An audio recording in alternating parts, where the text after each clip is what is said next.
commence. Dis-moi. Emmanuel, oui, alors comme tu as 14 jugements, tu t'y prends comment? Parce que tu vas pas... Tu prends le premier. Non. Le dernier? Non. Alors, faut être précis. Là, tu es obligé de faire une déclaration d'exclusion de nullité pour chaque jugement. T'as pas le choix. Et tu prends pas les premiers pour faire tomber comme un chien? Alors après, tu fais une sélection. Tu fais une sélection de ceux qui sont les plus importants, on va dire. Ouais. Mais tu es quand même obligé, quand tu veux annuler quelque chose qui t'a vraiment fondamentalement détruit, on va dire, de faire une sélection. Moi, j'en ai eu 57. Et j'ai fait 40 exclusions de nullité, donc fois 8 destinataires. Au 88-32, ça fait 320 recommandés. Ça m'a coûté 2000 balles. Mais bon, maintenant, quand j'arrive au tribunal de Lyon, je fais fanfare encore. Ouh. C'est moi, coucou, c'est moi. Allez. Moi j'ai une question. Le juge des enfants a décidé le placement de 12 enfants. Le juge des enfants a décidé le placement de les 4 derniers le 27 janvier 2023. Donc là, je suis. On attend tous les jours de savoir ce que l'ASE va faire de nos 4 enfants. Ils sont pas encore pris. On a toujours les enfants. Donc il y a une décision. La décision, c'est le placement des 4 derniers. Voilà, bah, tu la fasses annuler, c'est tout. Alors, qu'est-ce que je peux faire là? Bah, tu fais une déclaration d'exclusionnalité qui a le jugement de placement de tes enfants. Même s'ils les ont pas pris. Même s'ils les ont pas pris. Ouais. Voilà, même s'ils les ont pas pris. Faut essayer. C'est une recette qu'il faut essayer en fait. Eh oui. D'accord? Bah, parce que c'est un peu. Comment je peux vous expliquer ça en perspective? Quand j'entends droits fondamentaux, en fait, c'est des droits humains. C'est-à-dire qu'à partir du moment où on ne les respecte pas, en fait, on n'est plus dans une société. On est dans la pleine puissance des magistrats, en fait. Donc moi, dès qu'on m'écrit un truc, bah, je l'annule. Alors, Ça doit devenir une je vais justement, avec tout ce qui vient d'être dit là, un réflexe. je vais vous parler, si tu le permets, Je vous en prie. d'amener la complémentarité de ce que je voulais dire hier, avec une méthodologie à mettre en place. Alors écoutez bien, en fonction de ce qu'il a dit, en fonction des attentes d'enfants qui vont être enlevés, le but, c'est de contrer, les mensonges de l'ASE et l'impossibilité à un juge d'exploiter les mensonges des rapports. On est d'accord? C'est bien une stratégie. Et quand je dis les rapports de l'ASE, ça veut dire aussi avec les services qui entourent au sein même de l'ASE. Donc je reviens à la question que j'ai posée tout à l'heure qui était importante. Les fonds, ils sont attachés, ce qui finance l'ASE, par des fonds départementaux. Il y a donc un responsable par le département. Le responsable, lui, si le peuple s'en mêle, s'il décide, on va pouvoir peut-être mettre quelque chose de très très bête, mais quand je dis bête, pour pouvoir contrer les mensonges. Mais c'est quoi le projet qui est très bête? C'est quand on accuse une maman parce qu'elle a des chats, parce qu'elle aime trop son enfant, parce qu'éventuellement ça se passe mal dans la maison, vous n'avez jamais les rapports. Vous ne les avez jamais. On est d'accord. Et ça, c'est une violation. C'est une violation. Alors, autre chose, parce que j'en rajoute. Quand, par exemple, vous déposez plainte. Vous allez déposer plainte parce que, par exemple, on vous a fait, justement, vous trouvez que c'est abusif ou plein de choses. Quand vous déposez plainte, c'est le procureur. Le procureur a l'obligation de vous remettre votre casier judiciaire. Si il ne le fait pas, la plainte, voilà, en gros, toutes les plaintes qu'on a fait contre vous, ça ne tient pas. Ça ne tient pas. Alors, justement, ne peut pas tenir. Je parle vite. oui, non, elle veut que tu répètes parce qu'elle n'a pas entendu. Alors, par exemple, quand on dépose plainte contre vous, d'accord? Voilà. Ou quand vous voulez déposer plainte. Et c'est là que c'est schizophrène en France, c'est pour ça que c'est bipolaire. Parce que le procureur, il a à la fois la possibilité de poursuivre ou de ne pas poursuivre. Mais il faut le prendre à contre-pied. C'est-à-dire que quand c'est contre vous, bah là, vous faites annuler la plainte qu'il y a contre vous. Et si c'est pour vous, vous le prenez à contre-pied. En fait, ça s'appelle l'inversion de la charge de la preuve. Comment on fait? Alors, parce que là, je rentre vraiment un petit peu dans la technique juridique. Dans la justice française, on est dans un système inquisitoire. C'est-à-dire que quand vous accusez quelqu'un, la personne elle est censée pouvoir se défendre avec les preuves. Tandis qu'aux États-Unis, ils sont dans un système récusatoire. C'est-à-dire que c'est exactement l'inverse. Et donc en France, il faut faire l'inverse. C'est-à-dire qu'il faut les prendre à un contre-pied. Il faut leur dire, par exemple, quand vous avez un faux, de l'ASE par exemple, un faux, manifestement j'ai un faux magnifique. Hein. Votre fille a été entendue, donc j'appelle l'association pour laquelle elle a été entendue. Ils me disent, on n'a jamais vu votre fille. J'écris au procureur et je lui dis, vous l'avez entendu, monsieur le procureur? Ah ben on sait pas, et ben voilà, c'est fini, c'est mort. Voilà. Donc, vous voyez, C'est mort.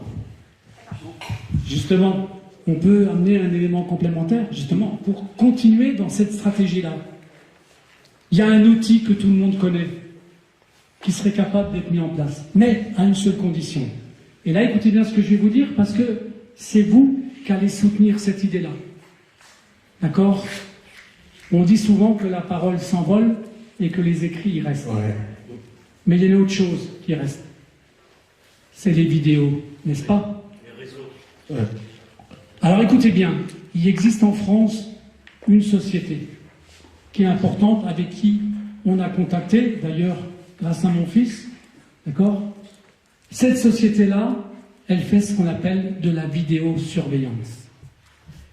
Et le maire d'une commune, le responsable du département, il va financer la mise en place dans les maisons des gens qu'on accuse, avec des caméras qui vont filmer la relation d'une maman, d'un papa, dans la maison, avec un contrat d'équipement, écoutez bien ce que je vais vous dire, un contrat d'équipement et avec un abonnement vidéo qui va filmer ce qui se passe dans la maison. Mais il faut que ça soit le département qui finance les services sociaux, qui paye les contrats. C'est le maire ou le directeur du département qui prendra sur le budget. Et je vous donne un exemple. Un contrat d'équipement, Thibault, tu as un montant à donner par exemple? 15 000 euros. Non, c'est faux. C'est de la télésurveillance, c'est pas de la... C'est de la télésurveillance avec enregistrement où il y a un mouvement dans la maison. C'est-à-dire à partir du moment où on peut prouver qu'une maman, elle aime beaucoup son enfant, c'est une preuve d'amour. C'est pas une preuve d'excès d'amour. D'accord?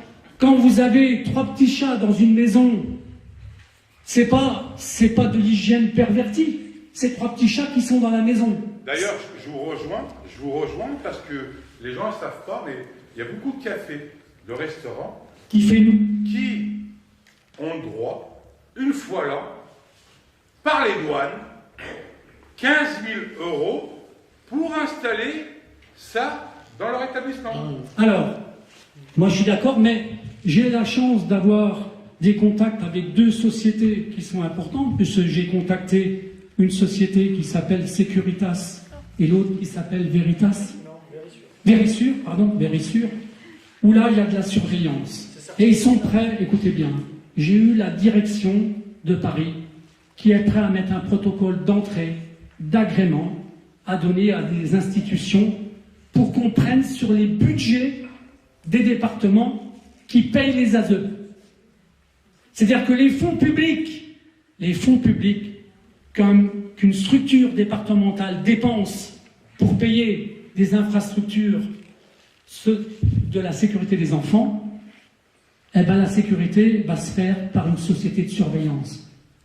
Et au lieu de payer, je vous donne un exemple très simple, si le premier des enfants, en moyenne, coûte 8 000 euros par mois, avant qu'il y ait d'autres procédures, ça coûte au département, un enfant, en moyenne, dès le début, entre 7 500 et 8 000 euros. D'accord?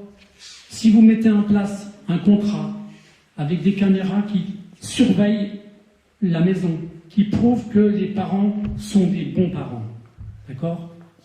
Le contrat maximum entre l'équipement des caméras et la location des caméras, c'est un budget mensuel qui est 4 fois moins cher que ce qu'on donne aux enfants.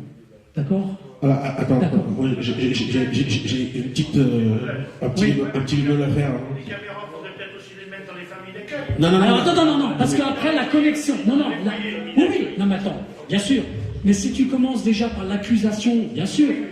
Dans les foyers, il y a déjà des choses qu'il faut faire qui sont différentes. Hein. C'est séparer les petits-enfants par rapport aux grands.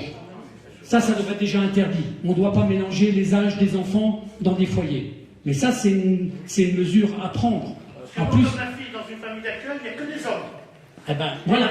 Qui est la référence. Alors, là, je parle déjà, bien sûr, que les caméras, elles se mettent, bien entendu, déjà dans les foyers qui sont accusés, mais l'extension sur les maisons qui gèrent les enfants, elle va se faire tout pareil. Sauf que le premier des maillons, c'est les parents qui sont accusés. Ceux qui sont déjà victimes de ce qu'on appelle des faux rapports. Alors, Ceux où on enlève des enfants. Je veux te poser un truc. Non, moi je pense pas que c'est. Alors ça c'est possible. Mais moi je dis que la seule vraie solution, et c'est simple, c'est de demander de filmer nos tribunaux. Ben c'est en cours. Mais pour c'est l'instant, ils ont refusé. moi je pense que c'est la base. C'est-à-dire, c'est les tribunaux, parce que les foyers d'accueil, ok, mais la base. Quand on a un magistrat, qui vous le voyez en plus, hein, il a le faux sous les yeux. Ouais, mais je sais. Moi c'est 2 chiffres, hein, parce que pour fermer ma société, en fait, ils ont menti sur le chiffre d'affaires. Ils ont dit ce monsieur fait ils l'ont écrit, fait 273 000 euros de chiffre d'affaires. J'en faisais 467. Donc c'est 2 chiffres à comparer. Ah, c'est pas voilà. Quand c'est le magistrat qui fait ça, vous imaginez si c'est filmé? Alors, mais ça fait partie. Alors, Ça tombe. Emmanuel, il faut savoir que c'est des choses qui sont déjà demandées depuis des années. Qu'on filme les sessions. Mais c'est pour ça qu'ils veulent pas. C'est pour ça qu'ils veulent pas. Ben, bien sûr Oui, qu'ils veulent pas. oui, mais là, quand vous parlez de surveillance, Ouais. moi je suis un ancien professionnel de la sécurité, j'étais référencé au ministère de la Défense. J'avais une boîte qui s'appelait Regard Sécurité. Je ne le cache pas, à Lyon, je les ai fait tous trembler comme j'ai fait trembler Sécuritas à Paris. Hein? Je Donc, le cache et pourtant j'étais en micro-entreprise, j'étais tout seul. d'accord. Quand je me présentais pour un contrat, il y en a certains sur l'appel d'offres qui se barraient. C'était comme ça. Quand on parle de vidéosurveillance, il faut savoir dans quel but on s'en sert. Parce qu'aujourd'hui, Je sais. aujourd'hui, tout le monde est surveillé pour un oui, pour un non.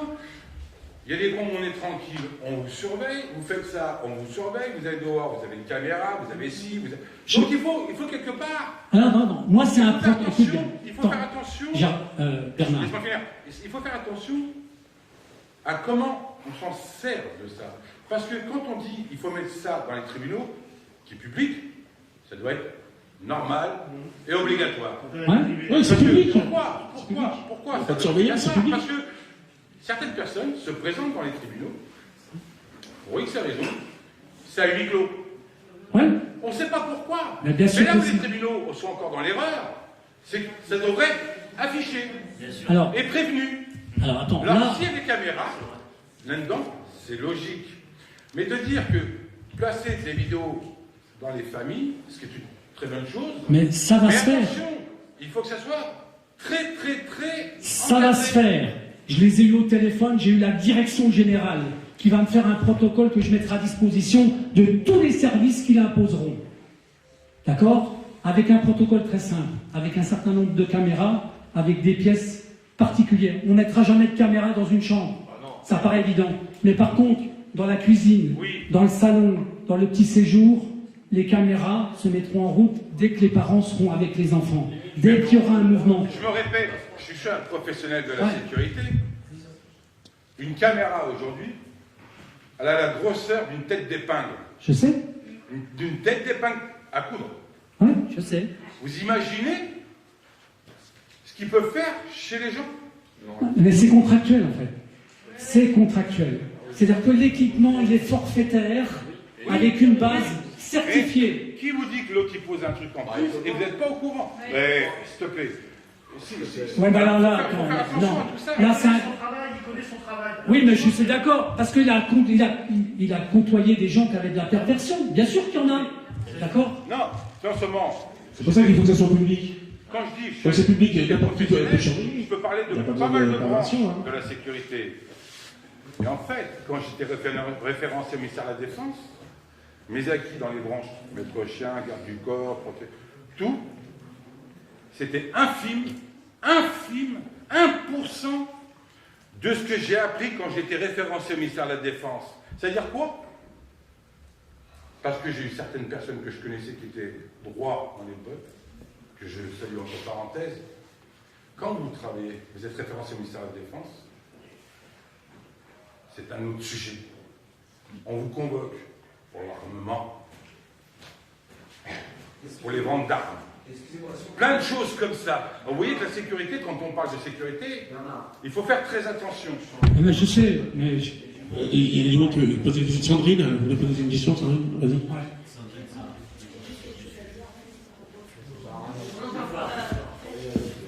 Simplement dire que pour me défendre contre les gens de la justice, je les ai tous enregistrés en audience.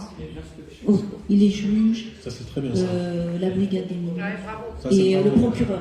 Ouais, ça, c'est super. Alors, il faut savoir que les enregistrements, on a le droit de les utiliser, mais il y a quelque chose à payer. Il faut payer pour pouvoir en faire usage. Christophe, je vais prendre le micro. Ouais. Alors 2 minutes, je vais clarifier un peu une certaine chose, Bilou, Bernard. Voilà. Donc je comprends tout à fait ton point de vue, etc. Sauf que moi, donc, bon, à la base, je suis dessinateur technique. J'ai travaillé à la ZEL Grand Projet Immobilier, donc en électricité. Donc j'ai fait certains grands projets, dont l'aéroport d'Orly, la nouvelle jonction qui sont encore en train de construire actuellement. Je sais pas où ils en sont en projet, mais je m'en fous. Les caméras sur les plans, parce qu'on dessine les caméras, on dessine tout ce qui est chemin de câble, etc. On a toutes les déclarations, tous les papiers. On est obligé de déclarer où est-ce qu'on met une caméra, dans l'angle où on met la caméra. S'il y a une inspection sur un chantier, etc., ils niquent tout le bazar. D'accord? Et ça fait de la perte dans une entreprise. Donc ils ne peuvent pas se permettre de faire ça à n'importe où ou quoi que ce soit. Et plus le protocole, donc ils vont être encore plus emmerdés. C'est exactement ça. Ah, c'est pour ça que j'ai précisé tout à l'heure. Ouais. La sécurité, Mais tu fais très bien préciser. Mais moi, je te donne des Mais- arguments Il y a supplémentaires. plusieurs domaines. Alors, Il y a plusieurs domaines. je sais, mais moi, pour l'instant... La pour- sécurité, Voilà. T'as des protocoles à respecter, t'as l'inspection. Non mais là, je suis d'accord Bernard, mais là, nous on a un projet avec cette société-là qui est précise, avec un cadre qui sera respecté et avec une particularité, c'est que les enregistrements, non seulement la personne qui est chez elle, elle aura une sauvegarde, mais elle sera sauvegardée par un organisme de contrôle pour pas qu'on trafique les vidéos. Merci. Donc ça veut dire quoi? Que le doublon sera sécurisé par un service juridique. D'accord? Et en cas de contestation, on fait le rapprochement des 2 enregistrements. Et chaque fois que l'enregistrement sera fait, il y aura la chronologie du timing dessus. On est d'accord. Quand je vous parle de la sécurité privée, il y a quelques boîtes en France qui sont référencées comme ça. Ils dépendent de qui? Ils dépendent du CNAPS. Et le CNAPS, qui gère ça? Les juges. Non, mais là, Les juges. ouais, mais moi, ce qui m'intéresse... Après, je suis pas là pour contredire. Non, mais moi, ce qui m'intéresse, c'est le contenu qui est saisi. Faites D'accord? attention, parce qu'on rentre dans un monde où on est de plus en plus surveillé. Oui, mais je sais. Il faut d'un côté détruire un peu, parce qu'on est toujours espionné, si on n'est plus dans la surveillance après. D'accord. On est dans l'espionnage. Non, là, nous... Et la partie, elle est très fine. Non, mais attends, moi... Si je peux m'exprimer. Non, mais attends, moi pour l'instant, je suis très clair dans ce que j'ai expliqué, d'accord? Ça touche des foyers, papa, maman, d'accord? Qu'on accuse. Et que ça, le reste, je m'en fous. Ce que je veux que ça, et que juridiquement, ça soit un protocole avec des agréments incontestables. Mais c'est comme aujourd'hui, quand nous Non, on parle des non, lois, non, on non, parle non. de machin, que ça soit respect de machin. Ouais, des choses- Il y a Non, des non, choses- non, non, non, non, non, non, non, ne mélange pas tout, s'il te plaît, ne mélange pas tout. Ouais, mais moi, je suis prudent maintenant. Bon, alors, est-ce que vous avez compris? Est-ce que vous avez compris? Ou pas? Parce que je vous laisser. Est-ce que vous avez encore des questions par rapport à ce que je vous ai expliqué un petit peu ou pas? Bien, Est-ce que- 2-3 questions et après. Question à te poser. Vas-y. Dans les tribunaux, on ne doit pas filmer et on ne doit pas mettre la tête du juge légalement. Oui, On me l'a interdit il y a plus d'une fois. oui, oui. Il y a une loi de la... Bien sûr. Non, non, mais ça c'est supprimé. Mais moi, je pense qu'ils refusent de filmer les tribunaux parce que justement, il y a plein de malversations qui se font du matin Bien au soir. sûr, mais bien C'est sûr. uniquement ça. Hein. Oui, c'est... Alors, Je veux simplement dire que heureusement que j'avais fait quand même un film et les enregistrements parce que ça m'a sauvé la vie, parce que sinon je serais en prison. J'ai pu les faire traduire auprès d'un huissier comme la vidéo en 2021 et ça m'a sauvé la vie. Avec Ah oui, ça. alors, elle en a fait usage, Ouais. d'accord? Ça veut dire que si dans les maisons, on sauvegarde les papas et les mamans des accusations mensongères, on aura le droit d'en faire usage. Et pour l'instant, ce que je veux, et ce que je dis, ce que je précise, c'est que le financement se fera par les frais du département, par les enveloppes budgétaires qui sont destinées aux services sociaux. Oui. Ouais. Juste une petite précision, parce que j'arrête là. Si vous voulez pouvoir échanger avec notre cher Emmanuel Macron, Ma question est... vous pouvez taper sur YouTube Emmanuel Décoré et vous verrez pendant 7 minutes échanger avec ce guignol. Excuse-moi. Ma question est, si un enfant il est en pleine santé et qu'à un moment donné il tombe malade, On répète. si un enfant il est en pleine santé Ouais. et à un moment donné il tombe malade, sans aucune excuse valable, dans son foyer, dans le foyer où il est mis. Pour qu'il soit dans un foyer, il faut qu'il y ait une décision. Donc, Une décision. En fait, je parle au nom d'une maman qui ne veut pas se dévoiler. Donc, je pose la question ici. Si un enfant n'est pas malade, auparavant, et que maintenant, il est malade, de matin au soir, dans le foyer où il est mis, donc, comme à ça. l'écart de sa famille biologique. Alors, Non, justement, c'est ce que je te réponds, c'est que si cet enfant a été placé, il y a une décision. Oui. attends, je vais compléter ce qu'elle a dit. En fait, c'est très simple. Si l'enfant, il n'était pas malade, tu es en train de nous expliquer une chose très simple. C'est le fait de l'avoir enlevé que ça le rend malade. Tout à fait, oui. C'est donc l'enlèvement de l'enfant qui le rend malade. Et pourquoi ils font tout pour les rendre malades? Eh bien, c'est ce qui se passe en France. C'est ça la question. Eh bien, c'est très simple. Ils font exprès de les rendre malades parce que par mois, ça coûte plus cher un enfant malade qu'un enfant qui est bien. Tout à fait, oui.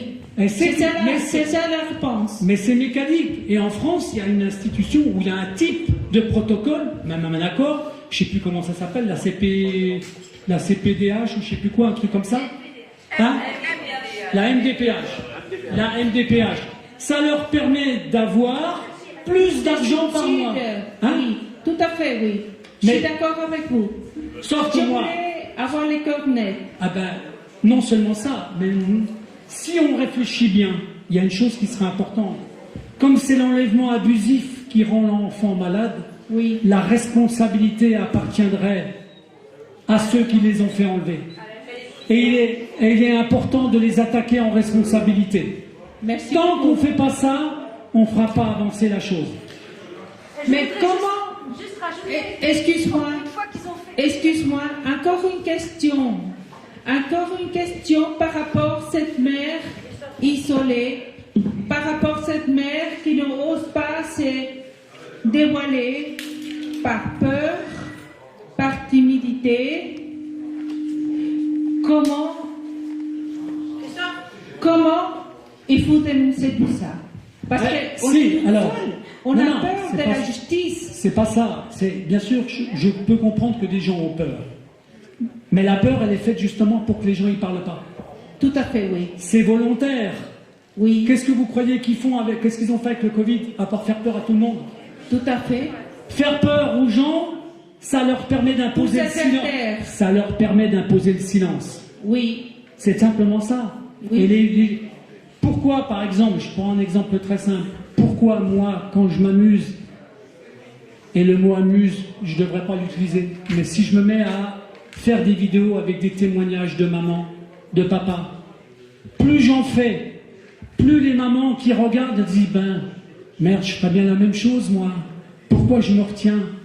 Elle se retient parce qu'elle a encore peur. Et la peur qu'elle a plus, on va dire, la plus perverse, c'est celle où il y a une procédure qui est en cours et surtout que la personne croit que la justice va être rendue. Et ça, c'est la plus grosse de toutes les erreurs. Je vais vous donner un exemple concret d'un mandataire que j'ai accusé, mais d'une manière très particulière. Ça n'a rien à voir avec le monde des enfants, mais c'est pour vous montrer le type de mécanisme qu'on peut mettre en place. D'accord? Le mec, il avait une discothèque dans l'est de la France, du côté de Sarreguemines, je ne donnerai pas la commune exactement. Il a été victime d'un notaire et il a été victime d'un mandataire judiciaire. Mais écoutez bien, j'ai publié une vidéo il y a 4 ans où il m'avait envoyé des photos. La photo, elle était très simple. Il m'avait donné déjà plein de choses, plein de témoignages et tout. Et un jour, il m'envoie une petite série de photos, mais incroyables, qu'il ne m'avait jamais communiquées. C'était la plaque professionnelle du notaire avec la plaque professionnelle du mandataire. Et les deux plaques, elles étaient à la même adresse l'une sur l'autre. Qu'est-ce que je fais? Je fais une publication immédiate. Et je ne fais pas une accusation. Je fais ce qu'on appelle un questionnement. Je pose la question en disant bêtement, mais le fait qu'ils soient à la même adresse, est-ce que ce n'est pas un conflit d'intérêts potentiel? Est-ce qu'il n'y aurait pas une manière de faire dans l'intérêt de chacun d'eux? Et comme c'était le même notaire, avec le mandataire qui avait bousillé sa boîte, j'ai pas fait d'accusation. Qu'est-ce que j'ai fait? J'ai fait un questionnement. Et le questionnement, je l'ai multiplié sur 3 ou 4 photos dans la vidéo. Le mandataire, il a déposé plainte. Mais pas sur ma vidéo. Vous savez sur quoi il a déposé plainte? Il a déposé plainte sur les commentaires des gens qui citaient des gens qui avaient été victimes par ces deux personnes-là. Il y a eu plus de 10 témoignages, alors que moi j'avais simplement posé la question. D'accord? Au jour d'aujourd'hui, il y a une procédure qui est ouverte à l'encontre du mandataire judiciaire par le parquet de Strasbourg. Voilà, c'est ce que je voulais dire. Ce qui prouve que de temps en temps, quand on n'a pas peur de le faire, quand on a envie de le diffuser, ça peut contrarier la justice. Sérieusement. Alors ma question, et je voudrais une réponse à cette maman qui n'ose pas parler. Pour certaines circonstances de la vie, qui n'ose pas s'adresser, à poser elle-même la question. Qu'est-ce que vous pouvez répondre à cette maman, à cette famille qui n'ose pas dénoncer? Parce qu'on est beaucoup de familles qui n'osent pas dénoncer, par peur, par crainte. C'est exactement le but de ce genre de rendez-vous. Oui. Ce but-là, c'est que ces mamans qui ont peur finissent par voir plein de témoignages de gens qui n'ont pas peur. Qui n'ont plus peur. Qui finissent par dénoncer ce qui leur arrive. Oui. Et petit à petit, les gens qui ont peur finiront par plus avoir peur. C'est la seule finalité. Alors après, il y aura bien sûr un combat juridique qu'elle va essayer de mettre en place. Mais tant qu'elle n'accuse pas, tant qu'elle ne dévoile pas... Je donne un autre exemple, comme je l'ai dit hier, pour que les gens, je le rappelle. Quand vous avez un avocat qui fait une procédure, qui vous prend des frais, mais qui n'attaque pas au pénal les coupables, les vrais coupables, la procédure, elle va durer dans le temps, les gens ils vont continuer de payer, et puis la procédure, elle aboutira à rien du tout. Oui. Alors que quand il y a des infractions qui sont commises à l'origine, dans les mensonges, il faut attaquer au pénal les menteurs, et tant qu'on ne le fait pas, les choses, elles n'avanceront pas. Exactement. Exactement. C'est pour ça que je dis à toutes les victimes de ne pas se taire. Bien sûr. Se taire, c'est être complice de toute cette violence, de toutes ces maltraitances envers les femmes, envers nos enfants, qui sont là, enfermés, demandent pourquoi ma maman ne fait rien du tout, pourquoi mon père ne fait rien du tout, mais l'enfant ils ne savent pas que nous, là derrière, on est en train de se battre pour eux. Bien sûr, mais alors, justement, des fois il peut y avoir un relais qui remplace la maman qui a peur ou le papa qui a peur, d'accord? Oui. Et on a des exemples de ça, d'accord? Mais tant que la victime elle-même, elle continue d'avoir peur, elle va même interdire à son entourage de faire quoi que ce soit. Parce que la peur, elle est extrême. Et c'est ça qu'il faut essayer de contrer. Pourquoi on fait des rendez-vous comme ça? Pourquoi on essaye de démontrer que le témoignage, aujourd'hui, on a la chance, je vous l'ai dit, je le répète, d'accord? Je combats une chose qui est importante, j'ai déjà expliqué que le silence, il était aussi dangereux que le mensonge. Exactement. Et je le fais, mais je le répète, parce que c'est important. Et moi, je me bats pour que des images, des voix, des témoignages soient publiés. J'ai la preuve, moi personnellement, que plus je fais de rendez-vous avec des mamans ou des papas qui témoignent, plus j'ai des mamans qui m'appellent. D'accord? Ou des papas, ou des couples. Je bats même des records au niveau de moments où, à un moment donné, c'était que des mamans, alors que maintenant, c'est des papas, des mamans, des couples. Parce que le couple, il peut être victime comme une maman toute seule. Et plus nous avons de témoignages, plus nous mettons d'images en ligne, plus nous aurons de réseaux, plus la vérité, elle finira par sortir. Tu veux de... Oui. Le micro Bravo pour... à vous. Merci. Mais il y a... Pour... Vie à vous. Hein? Vous relancez notre parole. Eh Vous ben... dénoncez notre chagrin. Vous dénoncez tout cet délit. Vous dénoncez toutes ces situations macabres qu'il est derrière. Ça fait partie de notre mission, en fait. Merci voilà. beaucoup. Merci. Je suis dans les larmes parce que j'ai tellement de douleur face avec toutes ces violences envers nos enfants. Notre avenir, c'est l'avenir de chaque pays. Moi, je viens de Belgique. On a tellement de mamans, mais qui se taisent face à la peur. Bien voilà. sûr. Mais c'est une réalité. J'en ai conscience. Voilà. Merci beaucoup. Vous voyez, ça se passe aussi en Belgique, bien entendu, hein, ça paraît évident. Mais René, tu veux parler d'Ivoire? Oui, parce que là, il y a des sujets qui sont évoqués et c'est quand même important d'en parler maintenant. Il y a en mai 2016, vous voyez, on a été deux, aller à un colloque en Suisse, un colloque, ça concernait la résidence alternée. À ce colloque, il y avait tous les pays industrialisés représentés, c'était à Sierre en Suisse. Il y avait des pédiatres, des éducateurs, des psychologues, des juges. Il est ressorti, et le rapport il est sur le site de l'association, il y a un médecin Vesetti qui lui présentait l'état de santé des enfants en fonction de la relation parentale. C'est-à-dire que sur 15 000 enfants, l'analyse a démontré que plus un enfant était séparé de ses parents, plus il était malade.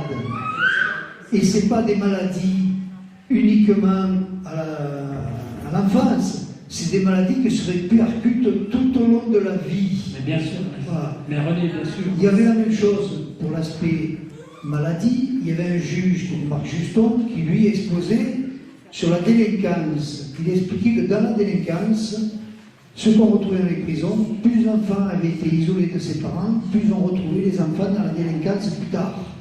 Vous voyez, donc tous nos juges, ils sont parfaitement au courant de tout ça.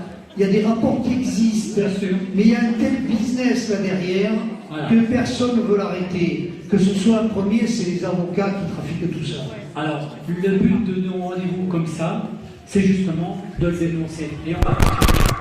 Donc là, vous voyez, les enchaînements, comment la conjugaison des choses, elles se mettent en place. Le but, c'est de le faire savoir. Donc là, pour continuer, j'avais demandé à Chloé et à Marion tout à l'heure de répondre à des questions que vous auriez envie de poser, mais juste avant, il y avait Vanessa qui avait besoin de rajouter une petite information. Est-ce que Vanessa, elle est là? Vanessa, tu avais une chose à rajouter. Tu peux, s'il te plaît? Tiens, donne.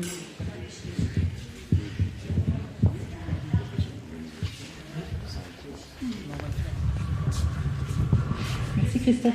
C'était pour faire suite aux déclarations tout à l'heure. C'était par rapport à la vaccination du Covid. Les enfants ont été massivement vaccinés du Covid dans les foyers et familles d'accueil. Et le président du conseil départemental avait normalement l'obligation, alors il pouvait faire vacciner les enfants, mais au préalable, il fallait faire une demande auprès d'un des deux parents. Et alors ça serait à vérifier, mais de ce que j'en ai aperçu, la plupart du temps, les parents n'ont pas eu cette demande. On est d'accord? Oui, bien sûr. Voilà. C'est aussi ce que moi j'ai constaté, et donc sur mon poste, je savais parfaitement, donc le secret médical était violé. Je recevais quotidiennement des mails en copie, avec l'ARS, etc., où je savais quel éducateur était vacciné ou pas, et aussi tous les enfants. Mais je me suis rendu compte en discutant avec des éducateurs suivi de placement qui sont normalement censés faire l'interface entre les familles et le juge, que c'est assez inquiétant. J'ai posé la question, parmi les enfants que tu accompagnes, que tu suis, sont-ils vaccinés du Covid? Je ne sais pas. Je dis, comment ça tu ne sais pas? C'est parce que tu es censé avoir envoyé une demande aux parents d'autorisation. Ben non, j'ai jamais fait ça. Et moi, de mon côté, j'étais responsable des établissements, et quand on était en comité de pilotage, je savais parfaitement qui était vacciné ou pas dans les foyers. Et je sais aussi que des directeurs ont parfois forcé des enfants qui étaient contre. Voilà. Et donc, je pense qu'il y a peut-être une action aussi à mener par rapport à ça. Et je pense qu'il ne faut pas laisser passer ça. Moi, de mon côté, j'ai fait des sauvegardes de tout. Et je peux constituer des dossiers. Et on peut, pourquoi pas, faire une action collective et faire remonter tout cela. Tous les parents qui n'ont pas eu de copie, de demande, en tout cas d'autorisation de vaccination, et tenter en tout cas de faire condamner ça, parce que c'est pas normal. Sachant tous les effets indésirables et les dommages. Merci Vanessa. Tu as fini, mais tu devras t'asseoir là, parce que je vais faire revenir après. Tu te rends... Elle a peur, hein, quand même, parce qu'elle dit des choses qui sont importantes. Mais donc...